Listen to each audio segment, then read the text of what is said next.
Coach, did you get a chance to see any of the Virginia-Stanford game after your all's game, and what did you see from that? I thought it was a well-played game on both ends and probably could have gone either way. What I know about Stanford is, like Steph said, they play in a 4-4-2. They're very disciplined, very organized. They work hard to get behind the ball, which makes it tough to break them down. Traditionally, and not necessarily against Virginia, but well, actually, they scored their goal on a restart. They've been very good on restarts all year long, and against Virginia, that's how they ended up scoring the goal. So that's they're a very good team. They're the defending national champions. They've been there before. They have some experience back. They've lost some good guys from last year, but they have a number of guys that have played in big games and been to the Final Four. And their coach has done a good job. He's had a lot of success there. So they're going to be a tough team, good team, and we're excited because we get them at home. What does that home field mean to you guys at this point, and kind of talk about what you need from the fans? Well, I think Steph touched on a number of things. One is just the fact that we're not traveling is massive. The second is the comforts of being at home in your own bed, preparing for the game the night before, and eating. Again, having control of where you're eating, when you're eating, things like that. But on top of it all, and I've said this many times since I've been here at the University of Louisville, the best moments, the best athletic moments I've experienced have been where there's been massive crowds in support of an event. I go back to 2010 when we made it to the Final Four for the first time, and the crowd, willed it on that evening.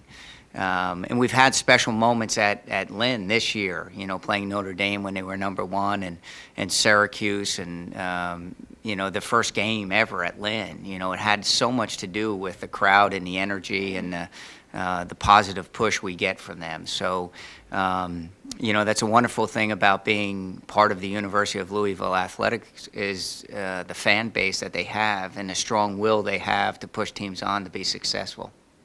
How much video have you looked at Stanford, and how readily available is it? It's pretty available. It is. We just before this, we're looking at some as a staff, and we have a pretty good idea of who they are. Likewise, I think they'll be pretty comfortable with knowing us, and that's why we continue to tell our players as you go into playoff games, and there's so much known about the opponent. There's very fine line between being successful and not. Well, if you do, it's very very small things. There's certain things we've done that we've been successful at, and obviously watching Stanford play, there's certain things they do that they're successful at, and the adjustments are limiting their strengths and accentuating ours. But we're not going to be doing anything drastically different than we have in the past. Did you learn anything about your team the second half of that Notre Dame game? How they responded? Yeah,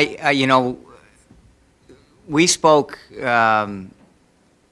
at halftime about how we handled the first half, and I was a little bit frustrated, to be honest with you, because I thought we did an awesome job of pressuring them and being assertive until we got the first goal.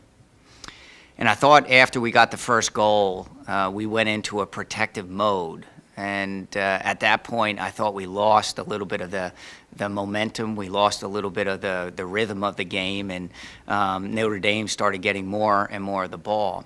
And the talk at halftime was simply to play on the front foot and be aggressive and assertive in what we do. And what I felt was once they scored the equalizer, it was kind of like poking the bear. I thought we got really aggressive at that point and stepped it up. And what I liked best was when we scored the second goal, we didn't sit back again. And I thought we were much more assertive at that point. So there was a learning process going on. And my hope is that as we go through the tournament, that at no point do we protect what we have, but we're aggressive in pursuing. And that was the message after the game as well, is that you don't win national championships by protecting. You go out and chase it. And we need to have that mentality and that attitude about training as well as any game that we play. How do you chase from the start? Like if it's 0-0, start the game, like what does that look like early? Well, it's a combination. From a defensive standpoint, it's stepping the pressure up, making sure that you're not conceding just territory, and putting them under pressure. From an attacking standpoint, it's being aggressive as we go forward. And that means you have to get numbers forward. You have to get people forward and playing in their half of the field. And I thought we did a much better job of both of those in the second half. How about how big Steph has been this year for you, and just to be able to add a piece like he is? He's added so much in two fronts. One, from a purely soccer standpoint, his experience, his skill set.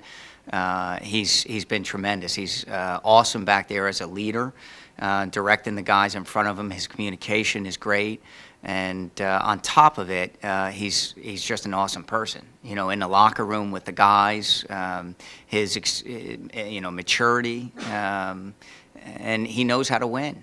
He's a winner, and all of that has been a huge plus to our program. Early on, it was interesting. We have a leadership group, and about 10 days into preseason, I asked the leadership group, I said, is there anybody we need to include?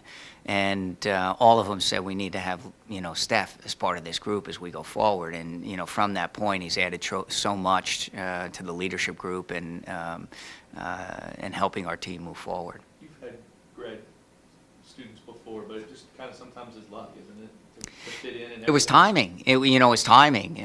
One, we had a need, and he was kind of searching. I made a call to a friend of mine, Eric Vaughter, who had trained Steph, and we said, yeah, we're actually talking about a future recruit, and I said, oh, by the way, for this year we may have a need. And he said, well, I actually know somebody that he's got one more year left. He's graduated, be a graduate student. And I said, can you please give me his number? And shortly after that, I was having a conversation with Steph. And Steph, like he had told you, was a little bit in between. He was thought about pursuing a professional career last year, but I think the more he heard about the opportunity here, the more it excited him to have one more crack at winning a national championship.